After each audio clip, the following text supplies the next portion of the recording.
సందర్భంగా ఈరోజు మన ఎమ్మెల్యే నియోజకవర్గం తరఫున మన వసంత్ గారు అయితేనేమి, మా మున్సిపల్ చైర్మన్ రఘు గారు అయితేనేమి, అలాగే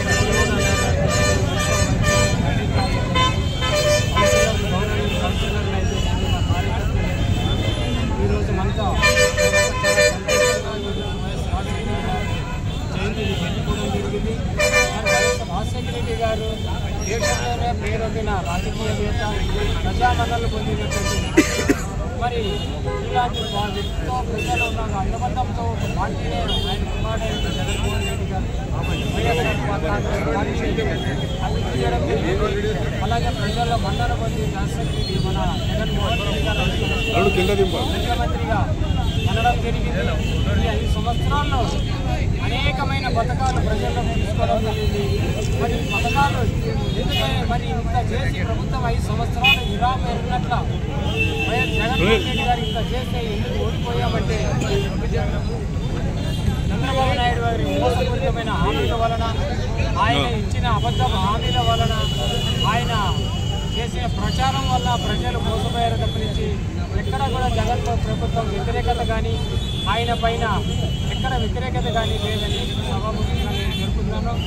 ఈ అమలు కానీ హామీలు ఇచ్చిన చంద్రబాబు నాయుడు గారు ఈ ఒక్క 6 నెలల్లో కానీ సంవత్సరాల్లో కానీ తేలిపోతున్న యొక్క ప్రభుత్వం ఆయన చేస్తాడా లేదనేది ఇప్పటికే చాలా నిరుత్సాహంగా మాట్లాడుతున్నారు గౌరవనీయులు చంద్రబాబు నాయుడు గారు.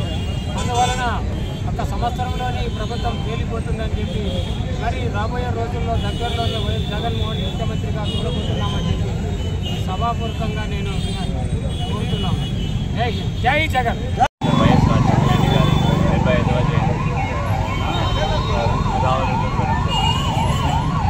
రాజశేఖర రెడ్డి గారు ఎంత మాట్లాడినా అన్న పాదయాత్ర చేసి మళ్ళీ ప్రజల్లోకి వెళ్ళి అన్న రాష్ట్రానికి ఎంతో అభివృద్ధితో పాటు సంక్షేమ పథకాలు చేసి చాలా దేశ ప్రజలు అందరి గుండెల్లో స్థాయిగా నిలిచిపడారు. అన్న చెప్పినట్టు ఆరోగ్యశ్రీ కానీ 108 కానీ విద్యుత్ కానీ ఉచిత విద్య కానీ ఇలాగే ఎన్నో సంక్షేమ పథకాలు చేసి చాలామందికి చాలా కలిగారు.